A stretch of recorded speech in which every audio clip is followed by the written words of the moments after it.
শুভ সকাল। বান্দরবনে আমাদের আজ প্রথম দিন।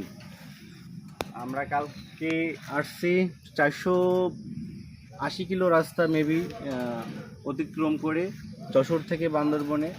আর বান্দরবন শহরে আজকে আমাদের প্রথম দিন এবং আজকের থেকে আমাদের যাত্রা শুরু। এবং আমরা যতগুলো পাহাড় আছে, কম বেশি নিদর্শনীয় স্থানগুলো আছে, এগুলোতে ঘুরব।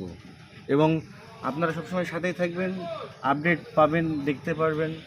আসলে এই বৃষ্টির সময় এই বান্দরবনে না আসলে আপনারা বুঝতে পারবেন না যে বান্দরবনের যে ফিল, চারিপাশে যে গাছপালা, তারপরে সবুজ প্রকৃতি, এটা আসলেই মনোমুগ্ধকর।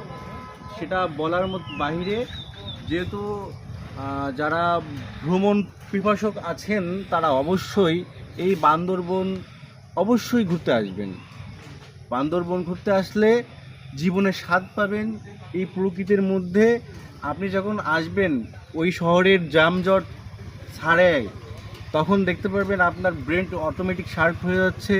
তারপরে এই যে যে বিশুদ্ধ যে আমরা অক্সিজেনটা পাচ্ছি, এটা আসলে অনেক একটা বড় পাওয়া। ঠিক আছে, যেহেতু মেলা কথা বললাম, সবাই ভিডিওটা অবশ্যই শেয়ার করে দেবেন। এবং আপনারা যদি আসতে চান এইখানে আসতে পারেন, বান্দরবনে এসে আপনারা অবশ্যই ফিলটা নিতে পারেন।